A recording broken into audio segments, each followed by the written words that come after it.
And good evening, everyone. Thank you for joining us tonight for our November Ask the Pro. We have with us an excellent panel of some of our great board members and LEAP members who are going to discuss generational diversity in the workplace. And I'm Erica Harney. I am the Executive Director of the Accounting and Financial Women's Alliance. And with us this evening, we have Shelly Brown, who is at 22 Squared, Stacy Craig, who is with D.R. Horton, and Melissa Sager, who is with Dornier MedTech America. And I will let them introduce themselves and get our panel discussion going.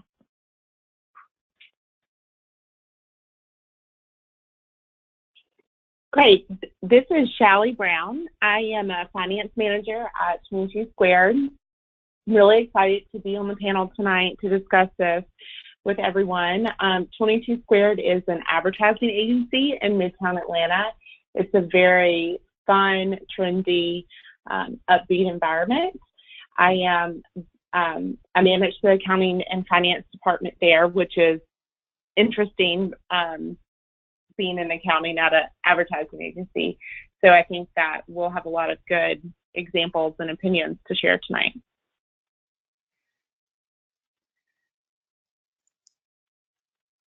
Hey, Shelly. Stacy, do you want to introduce yourself? Sorry, go ahead. This is Stacy Craig. I am a division CFO for D.R. Horton. We are the largest home builder in the country. I started in the home building industry while I was still in college, so very young, and have been in the industry the majority of my career. So I've kind of been, gone from one of the youngest people in the office to maybe not one of the youngest people in the office, and had the opportunity to manage multi-generational teams. We are a pretty traditional company, not cool and hip like 22 Squared. So so that will be my perspective during the panel discussion. Hi, I'm Melissa Sager. I'm the controller at Dornier MedTech. I guess I've had the longest career from anyone on the panel, representing baby boomers out there. So I definitely have seen a lot of changes in the way things happen. Before coming to Dornier a year and a half ago, I actually was also at 22 Squared. So I also have the perspective of the advertising agency, which is very different. And Dornier, about a fourth of our workforce has been there over 25 years. So we have an aging workforce, and we're a bit skewed with more boomers and older Gen X. But when I was at 22 Squared, the workforce was definitely more youthful, and a high percentage of millennials and younger Gen X, and only a handful of us boomers in that group. So I think I can give some perspective from both sides of that, of the multi-generational workforce.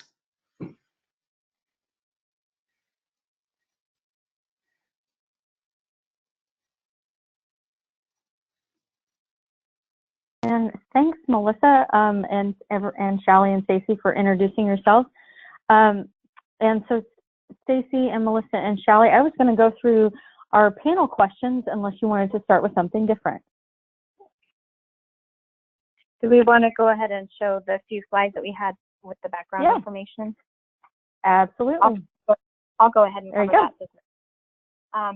Just for context of the panel and some background information, we put together, there are 4 generations in today's workplace. These are the general dates of traditionalists, baby boomers, Gen X, and millennials. You'll see the dates be a little bit different depending on the source, but I think this is generally the date ranges that are used. So traditionalists, there aren't as many left in the workforce, but you'll see on a later slide that as of 2016, there were still 3.9 million traditionalists born between 1900 and 1945 in the workforce. And then we've got our baby boomers, born between 1946 and 1964, and then Generation X, born between 1965 and 1980, and millennials. Of course, we hear a lot about millennials these days, but they are generally born between 1981 and 2000. So on the next slide, just an idea of the population makeup. As of 2016, these are statistics that came from the U.S. Bureau of Labor. And you can see that there are 82 million that line up with the millennials. The statistics don't line up exactly, so this is not quite exact, but it's close enough for these purposes. So 82 million millennials, 60.5 million Gen X, 79.7 million boomers, and then 31.3 million traditionalists in the general population. And on the next slide, it's the workforce makeup. So you can see that the general population is, I'm sure you don't remember from the last slide, but millennials make up 32.3% of the population, but they make up 35.6% of the workforce. And that's not even, a lot of the millennials aren't really out in the workforce yet. So that group is continuing to grow. And then we've got 31.2% are in the Gen X category, about just under 50 million, and 30.7 in the boomer category, and 2.5% in the traditionalist. So it's a pretty even makeup right now between the three generations, excluding the traditionalists. So I guess as we talk through this, we can maybe talk about some things looking ahead to as the boomer generation starts to retire and the millennials start to make up more of the workforce, how companies and are handling those kinds of issues. So I think we can go ahead and start with questions now. Great. Thank you for that intro, for understanding all of at least the basics of what we're looking at in terms of the different generations we have in the workforce. So the first question we have is for Melissa. As a manager, tell us about some of your experiences managing employees from different generations. Have you adapted your style over the years to meet the needs of younger generations? Absolutely. I think as a manager, you have to adapt your style to anyone you manage, no matter whether it's a generation or just personality. But particularly, I think I've found that millennials tend to prefer more feedback. They want more of it, and they want it more immediate.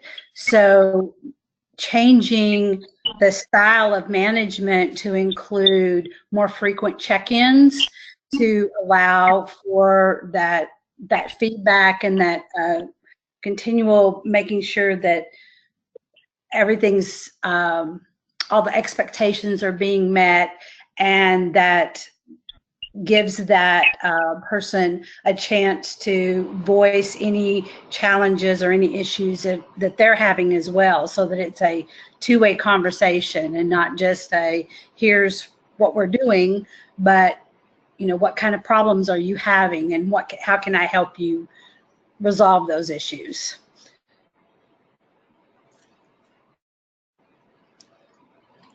Great, thanks, Melissa. So, Shelly, have you had any challenges over the course of your career with peers or subordinates in older generations not accepting your authority or not taking you seriously? And how do you handle those kind of situations? Sure. So I think that this is a problem in all industries and everywhere for millennials as they're rising up in the workplace. There's a lot of stereotypes about the work ethics of a millennial, if they belong where they are, if they deserve it, all of those types of things. And I think it's something that we will continue to battle. But what I've noticed, especially with the baby boomers and the traditionalists, is if you can prove yourself as a millennial that you do have the work ethic and that you do have what it takes to get the job done, then I haven't gotten a lot of pushback. I think as we continue on in time, and those types of things will come to light, and all the positive things that get misconstrued for millennials will also start to kind of shine through. How optimistic they are, how much they like to work in teams. Millennials are very big on servant leadership and their style, all of those things. So, but personally, I have not gotten a lot of pushback in my current position, but I think it's because I spent the time to prove that I was not the type of millennial that, those generations are kind of curmudgeons about.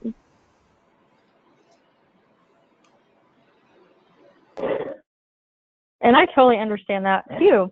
So Stacy, being in the, excuse my dog here, being in the middle generation, so to speak, have you had any challenges with meeting the needs of both boomers and millennials on the same team?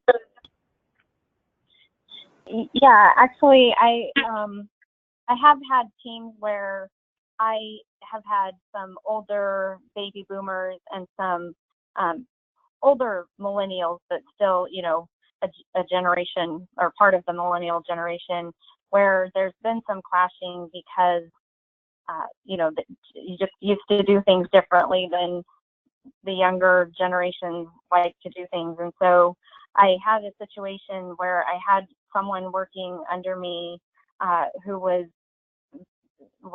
one of my best employees, and she just happened to be younger.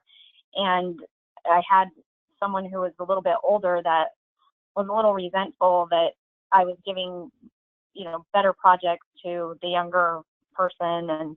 And so we kind of had to work through that as a team. And I think just open communication. I sat down with the older woman and said, let's discuss this, and come to find out she didn't really want those things. She just kind of felt like,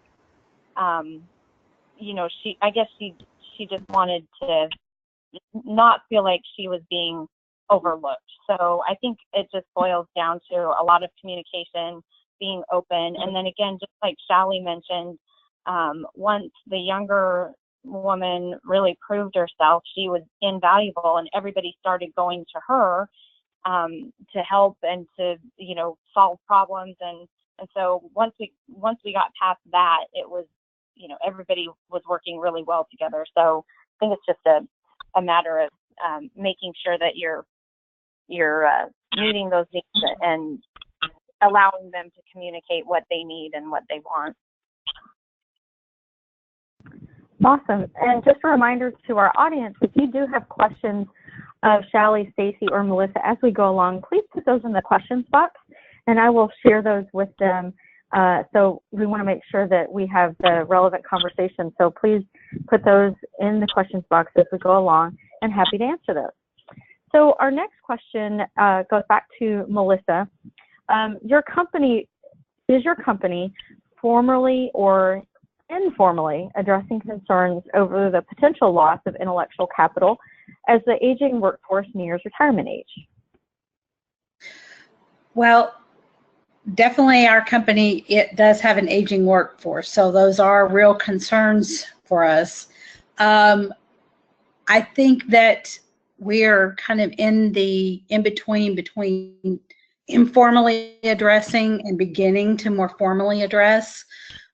Many of us on the senior leadership team have been having those conversations, but we're just finally beginning to make some real progress into addressing some of those issues, to make some changes, because the company is definitely more traditional, to make changes like maybe remote working and adding more development and available training into our offerings and other things that might attract a younger workforce. Some of the goal setting things and having a more defined onboarding process that helps people coming in get immersed into the culture. You know, a more traditional company, you just start your work and you figure out how it goes along. I found that a younger workforce really wants to get involved into the culture of the company and understand it up front. And so making some changes in the way we onboard employees and how we allow them to have a voice and for things to be a little more collaborative is where we've been making strides. So coming from, you know, a completely different industry, you know, Dornier still has a long way to go because it is still a very traditional company, but we have recognized that need and we are beginning to make those changes, and those are beginning to now materialize into formal initiatives to address those problems and to attract and hire millennials so that they can pick up the torch and keep us a strong company for many years to come. Thanks for sharing that. We do have one question as a follow-up to your answer, Melissa. So knowing that millennials or younger generations coming in are very attracted to the social responsibility aspects of companies, and considering yours is in the medical realm, do you all do any social responsibility activities that you share with your incoming employees or potential employees? Yes, we do have some, not as much as I would like, and we're trying to increase that. One of the things that Dornier is really big on is we hire a lot of military, and so we have a lot of military people. They, you know, serve their few years and they get their technical training, and with the medical devices, a lot of those service engineers come from a military background. So we've had a lot of recently things that we've been doing to allow and to encourage participation in various organizations. One of the things that we're going to be doing over the holidays is wreaths.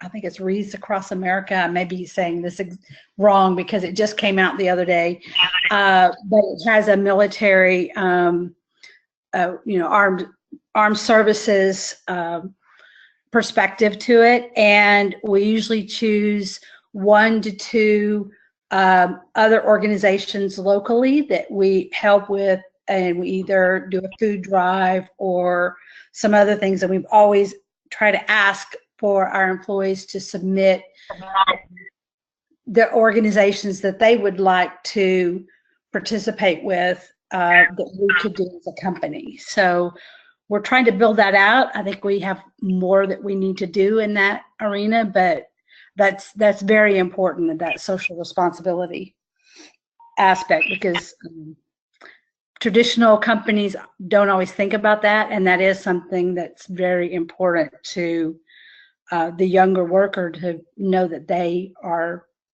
connected, that their company and that themselves, that they have that opportunity to give back both individually and through the company. Absolutely. So our next question is for Shallie. Is your company doing anything specific to attract and retain millennial talent? Absolutely. We have endless initiatives for millennials, and there's so much that I could talk about here. We have specific trainings for new managers and other employees on how to work with millennials, how to manage millennials, and how to, and that specifically is based around how to give constant feedback and constructive feedback to millennials. But some of the initiatives that we've taken, and it's really recruiting tactics, ways to keep millennials there, to keep them happy. We have a diversity and inclusion council, which is really important to the millennial generation, that, you know, we kind of have taken on a whole new initiative in the workplace as far as diversity goes. Then some of the other things that we're doing is we have something called 1 week, 1 month, and I'm sorry, y'all, that's my 7-month-old screaming in the background, so please forgive that. But we also have something called 1 week, 1 month, which is part of our new change initiative to drive change inside the workplace and outside of the workplace. And it allows any employee the opportunity to take 1 week fully paid volunteer work. So you can do that all in 1 week, or you can do that 2 days here, 3 days there. You know, it's kind of up to your manager, but knowing that volunteer work and the community give back and all of that is very important to this generation. That's one of the things that we have done.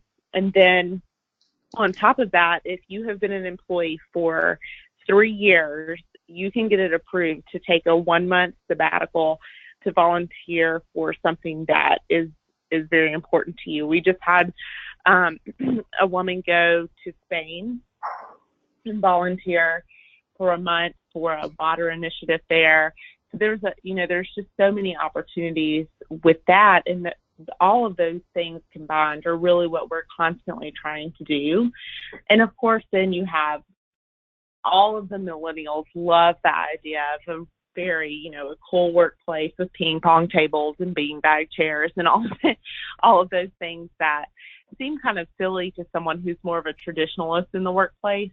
But I think that it goes back to, especially the millennials and really even the Gen X's, of having that workplace balance. It's very important to those two generations to have like friends at work. They begin to realize that you spend more time with the people that you work with than your own family, and you have to have this great, comfortable environment there.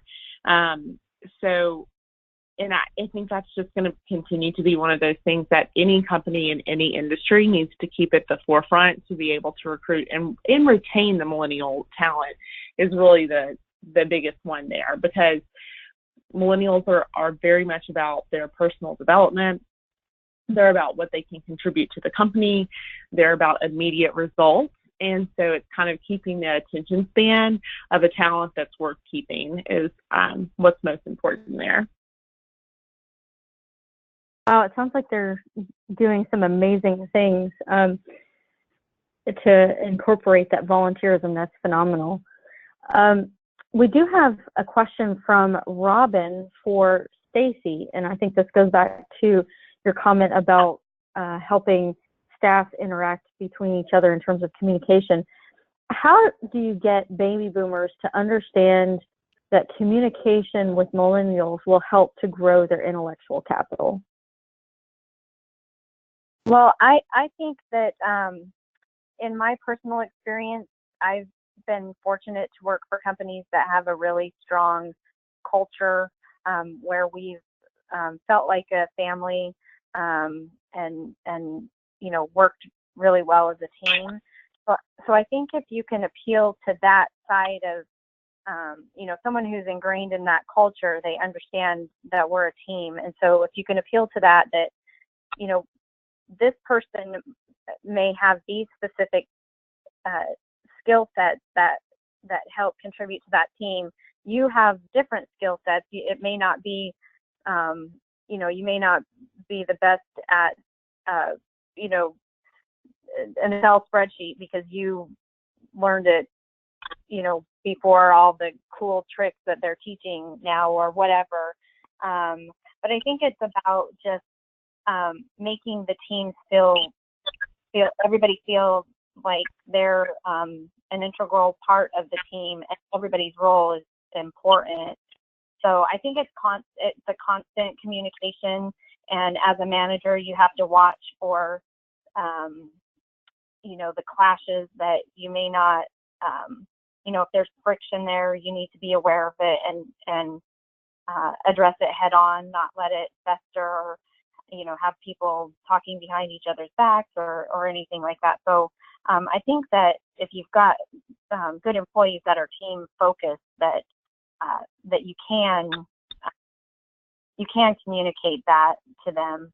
And you know, I always try to kind of pair people up a little bit with what they're good at. So I might put somebody who's younger with somebody who's older, and they really can learn from each other and work better together because they, you know, they bring different talents to the table. And so I think if you can introduce that to people and they can see how it's working and how it's making them better and making the team better, you know, the whole company is going to be better overall. Great, thanks, Stacy. The next question we have is for Melissa. What do you see as the advantages of having multi-generational teams? Well, you know, I think everybody would say, of course, you have the different perspectives, and obviously that's true. But for me personally, I've very much enjoyed being around others that have a totally, not just a different perspective, but they help keep me up to date on new technology. It took me a long time to be able to really let go of a lot of manual, paper-driven processes. And working around more millennials, you know, I think I've been able to do that more easily in favor of automation and seeing what technology can do for me rather than kind of being stuck in the old way. I think when you have the different generations that have the different perspectives, that allows each one, like Stacy said, to learn from the other. I think I'm more open to new ideas because I've been around more millennials, and I feel like I can learn from them. You know, and I would reiterate also what Stacy said about your company culture. I think it's really important to foster that collaborative environment where you do work together and you work as a team and that you support each other and that you identify those unique contributions that each generation can provide.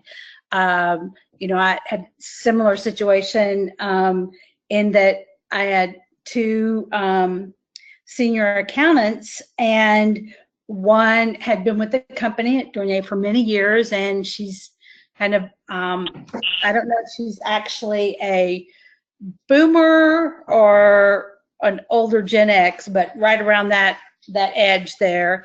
And then I have a newer staff accountant that is kind of right on the edge of a millennial towards the end of the Gen X phase.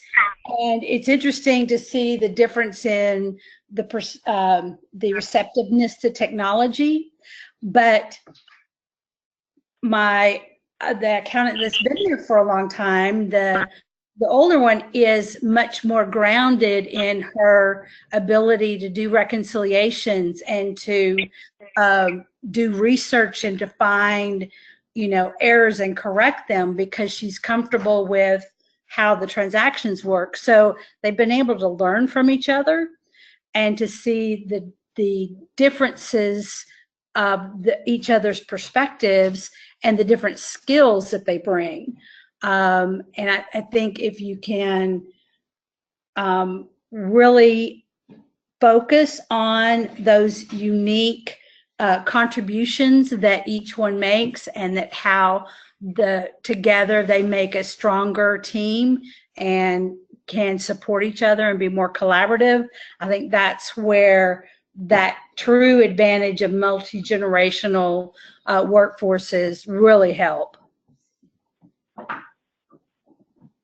Awesome. Thank you, Melissa. And just as a reminder to our attendees, if you do have questions as we go along, please put those in the questions box, and I will share those with our panelists as we go along. So if there's a particular question that you have of one of our panelists and what they're speaking about right then, please put those in the questions box and we will get those answered. So our next question is for Stacy. Has your communication style changed over the years as more millennials have entered the workforce? Yes, it definitely has. I I'm an only child, and I'm an introvert.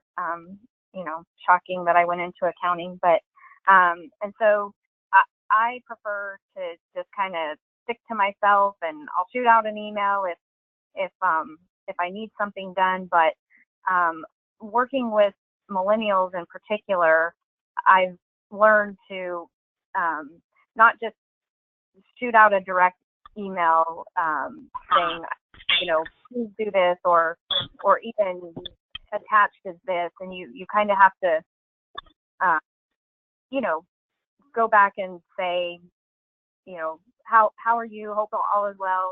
Can you do this?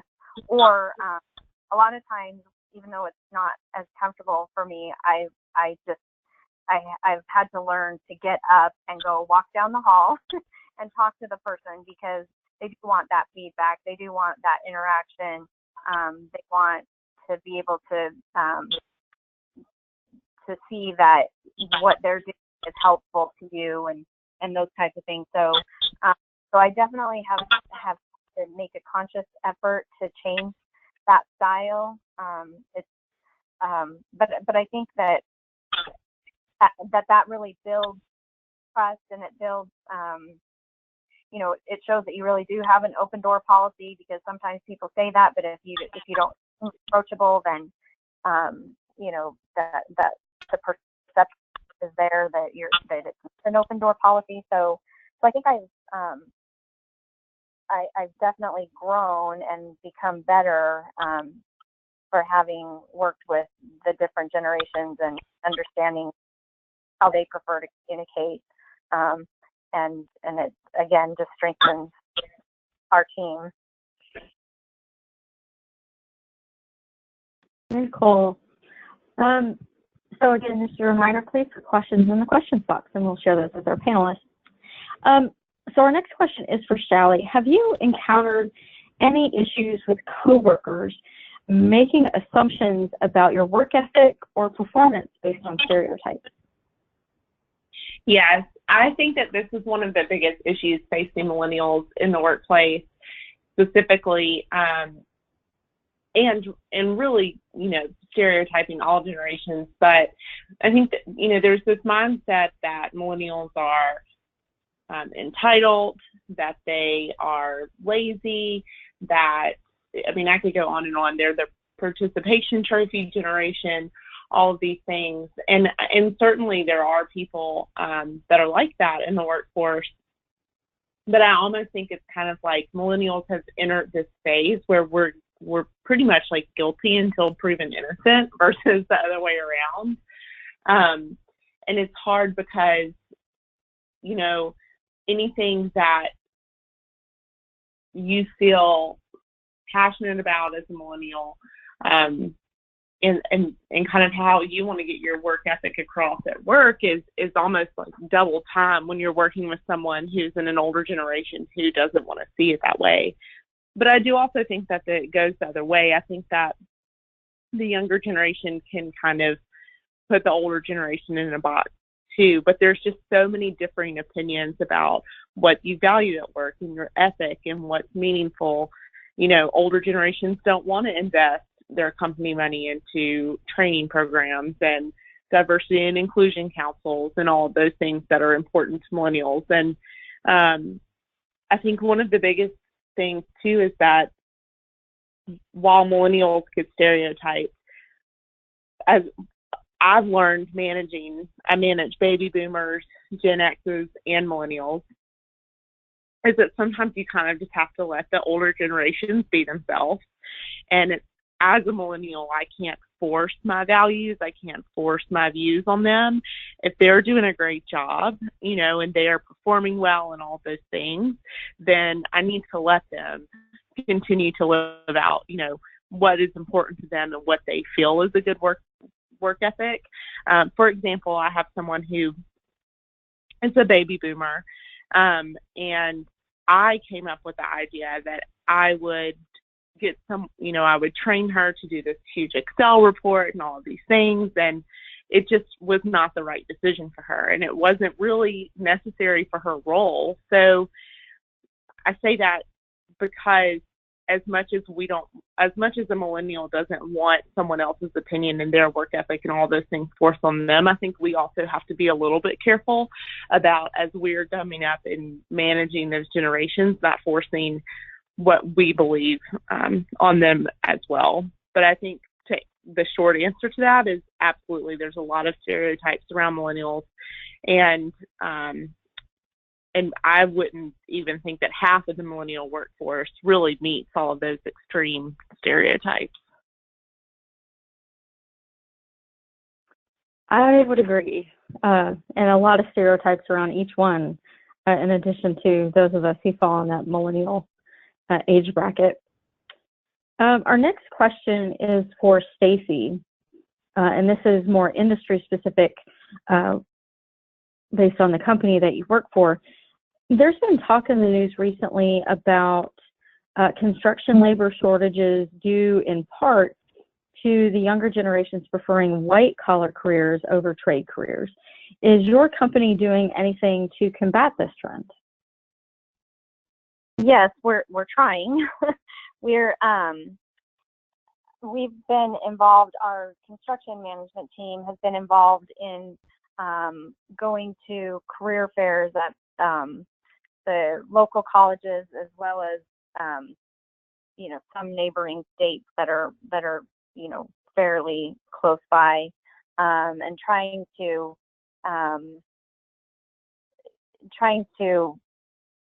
express what's great about working in construction or in the home building industry.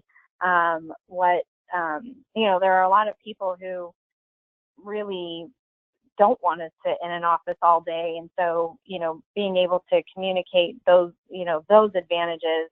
And we've been very involved in internship programs with the universities. So a success story of ours, we had an intern that worked for us last summer and the summer before, and he'll be graduating this year. He's actually graduating a little bit early, and he's a full-time job with us. And so I think we've just invested some time and energy in reaching out to college students. It doesn't have to be mutually exclusive, that you can get a college degree and still go into a trade, and particularly in home building, a lot of that is management,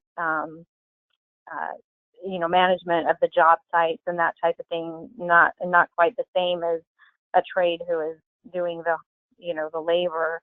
So those are the types of things that we've been trying to do to make sure that we're filling our pipeline, and as the older builders start to retire, that we'll have some strong younger guys and gals coming up behind them. I think we've seen a lot of that too, at least the focus from even state governments on trade programs within community colleges that used to be a really big popular program in, say, like the 60s and 70s. And then we all moved away from that. And I think it's definitely coming back around with a lot of the trade careers. I think we're always going to need plumbers, welders, and electricians. So I think it's something to keep an eye on. So, and I'll reiterate to our attendees, please put any questions that you have in your in the questions box, and I'll pass those along. I do have a question for each of our panelists. Do any of your employers have a formal or informal mentorship program? And if no formal program exists, have you been a mentor or mentee to someone in a different generation?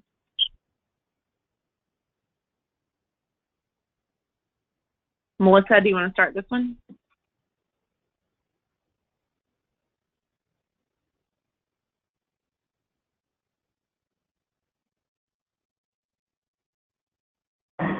And Melissa, are you happen to be on mute?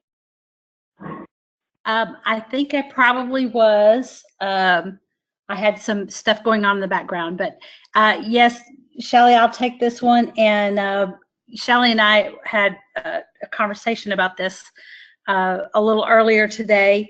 It's interesting that, I was at 22 Square before, and I actually was the hiring manager that brought Shelley on board. Very proud of her success story at 22 Squared. So not only did she come in as the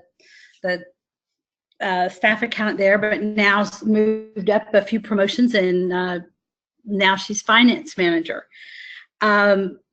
As employer, manager employee, we had that natural relationship of coach and employee coming along, and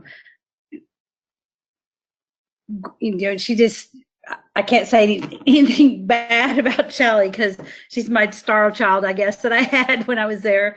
But what was neat about it is that when I left there and came to Dornier, we've maintained a relationship. And because of the relationship we had there, we can also talk about things that are still going on there, where she's working. And I still learn from her all the time. And I hope that she can still learn from me. And I think it's been a great opportunity for both of us to have that relationship. I've been in companies that have had both an informal and a formal. Sometimes I think the formal, it has to be really managed properly or it doesn't work well. You try to force the relationship onto people, and sometimes that just doesn't work. I think when it works well is when it just happens, like the relationship that Shelley and I developed. It was something that would have some similar personalities, and we just were able to talk together easily and share challenges and stories. And I think when you have that kind of a relationship, that that mentor-mentee relationship just naturally develops. But I would say I've learned from her, I think, as much, if not more, than I hope that I have taught and passed on to Shelley. Well, thank you, Melissa. That means a lot to me. And yeah, I completely agree with you. I think that 22 has tried to implement a formal mentorship program, and it just never really got any traction and took off. And I think it's because if you were signing up to be a mentor or if you were signing up to be a mentee, you went through all of these steps of taking quizzes, what do you want out of this, all these things. And then you're kind of awkwardly paired with someone that you may or may not feel like you can get a lot out of that relationship with. And it just never really gained traction for us. But I absolutely will say that your point of those types of relationships that happen naturally, whether it's within your own department or not, it seemed to work out the best way. Because I think having a mentor, you also it needs to be someone that you get along with, that you feel like you can have a similar, a conversation over lunch, all of those types of things. And it's been especially educational and life-changing for me to have a mentor who, obviously worked at the same company that I did and knows the specifics of what I'm talking about, but also that's in a different generation and can expose me to those different, the different values, the different ways to handle things. I think like your generation, Melissa, is very big on like FaceTime and communication and all of that kind of stuff that is so important for younger women, younger, people in general to have coming into the workplace. And unfortunately, millennials are a little bit like screen trapped in our emails. We want to email, we want to text, we don't want to talk on the phone, all of those types of things. So I could go on and on about all the lessons that I've learned from Melissa and having a mentor that's in a different generation. I think it's incredibly valuable to anybody in their career, no matter where they are. And I'd like to add one thing just as a perspective from someone that, from an older generation, that I want to be that guide and mentor for other people. And sometimes it's hard to know when you should step in and when you shouldn't. Sometimes you try too hard to be a mentor, and you're what you're trying to provide is not received well on the other end. And I had the opportunity to, I'm beginning to develop a new mentee relationship that kind of happened a little bit differently. And we have a very young, right out of college girl that is in our marketing department. So I have the advantage coming from industry previously. I know a little bit about that field, but she's struggling being in a very traditional company. And I saw that was happening, and rather than just asserting myself, I tried to befriend her and get to know her a little bit. And then I specifically went to the HR manager and said, I would like to be able to help this young woman and help her and see a different perspective of the challenges that she's facing. And sometimes it's good for somebody completely outside of your department to have a more objective perspective.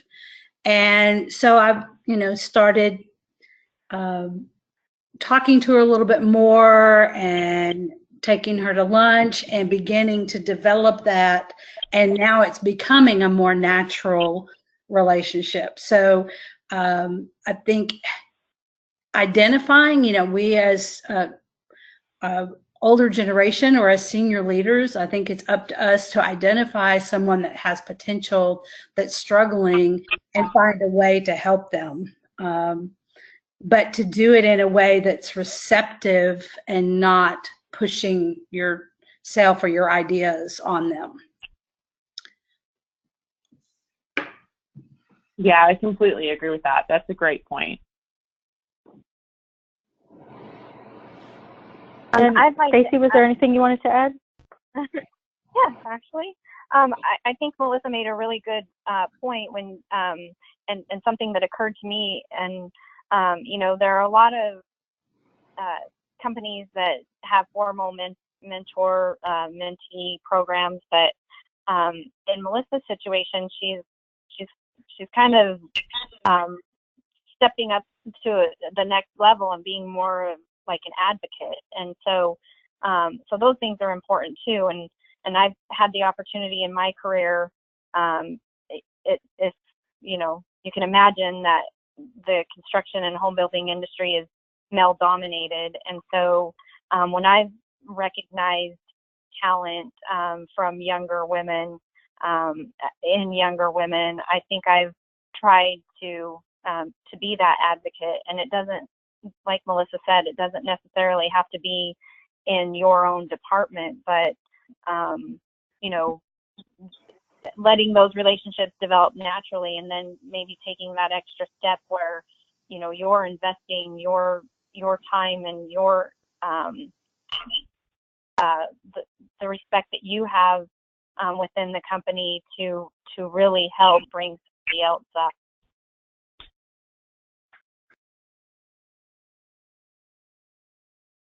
Thanks, Stacey. And also in terms of formal versus informal mentoring, and then you also get into advising versus mentoring, and in addition to the formal versus informal, we've had several resources for our members. If you log into the AFWA website in your member portal, several different resources that address advising versus mentoring and how to create some of those relationships.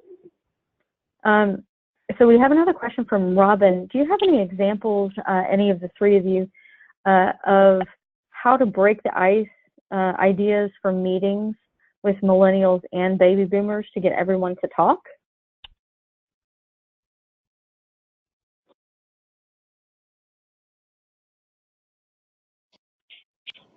So go ahead. I was just going to say, one thing that I have found works really well with the millennials on my team is, I'm not sure what the PC word for it is, but a crack sandwich. So you, anytime you're trying to get a millennial to, and this would be focused around like feedback and some type of development conversation, but anytime I'm trying to get a millennial to engage in the conversation with me, there's a few things that I do. One is if there's something that needs to be addressed, I try to wrap it in something positive. So I mean, we've all heard of the crap sandwich where you say something positive first, then you say what the issue is, and then you wrap it up with something positive. And it always seems to kind of, break the ice. They've heard something development-wise that they want to hear, but then they've also been complimented in some way, which, I mean, obviously, if it's a real problem, maybe that's not how you handle it. But the other thing is that I think is important to millennials is to connect with them on something personal. Whether it's do they like cats or, ice cream, like whatever it is. And I've just really found that if I can start the conversation with figuring out something about them that we either have in common or that we can joke about or whatever that is, it just always gets me so much further with them.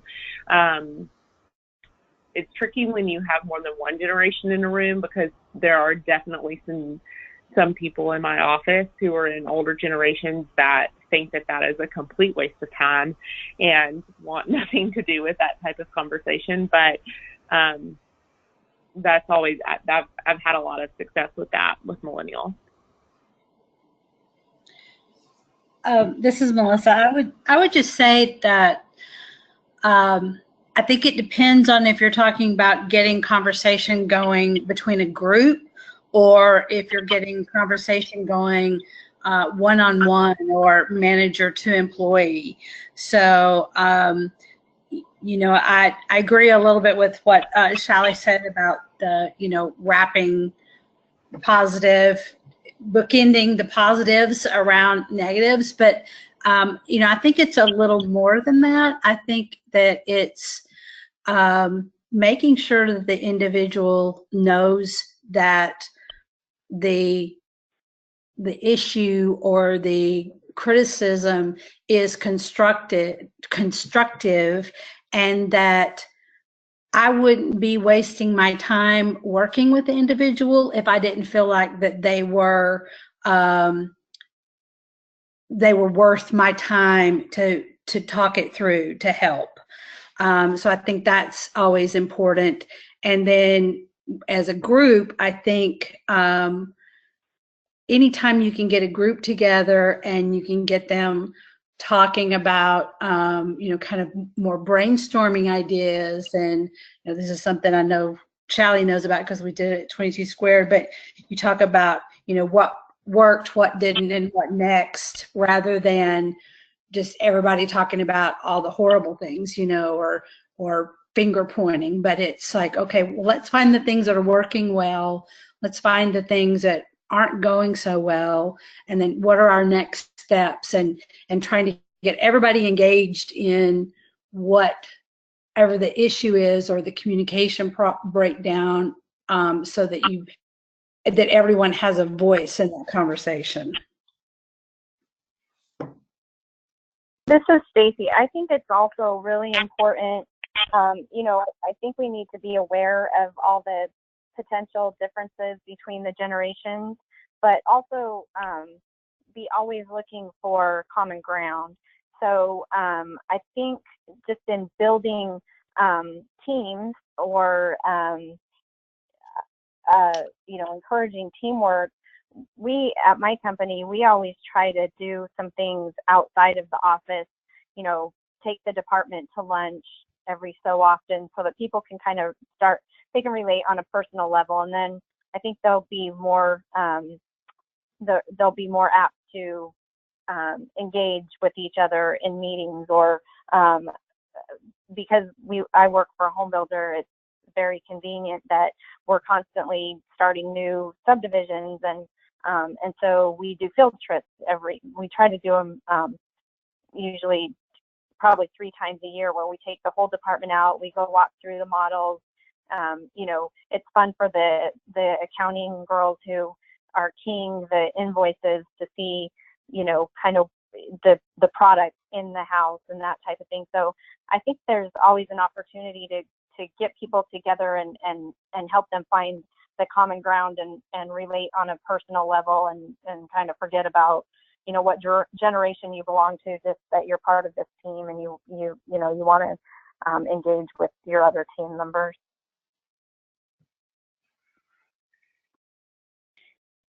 Thanks, Stacy, for wrapping up that question. And we have one last question that we might be able to take a couple minutes. That's really specific, but I think a lot of us have found ourselves in a little bit of the same situation from Cindy.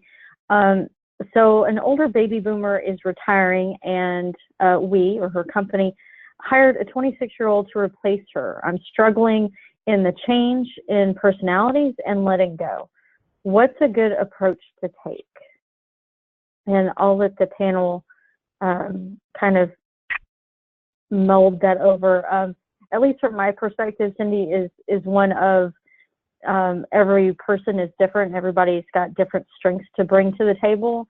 And I would, at least, and I've had kind of the similar, kind of same on both sides situations before, of kind of the same kind of thing of it's hard to make a change, especially when you've gotten to know somebody for a long time. And so I've given the person the benefit of the doubt, taken them to lunch or coffee, and asked them, you know, just get to know them in terms of their goals and what they see this position outside of the office, and seeing what strengths that they bring to the position that maybe the person before them didn't have, and maybe I ask them about the new ideas that they have to come into it, and also find in that conversation where you can share, you know, these were the things that so-and-so did do that I really thought were helpful. If that's, you know, something that, you know, a nugget of information that you might want to have from, you know, the context of where we've been, so that you can move forward in your goals. So that's at least, you know, my perspective. And if any of our panelists have a perspective on how to approach that change.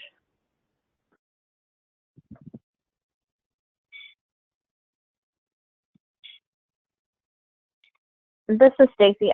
I agree that I think as managers we have to kind of be the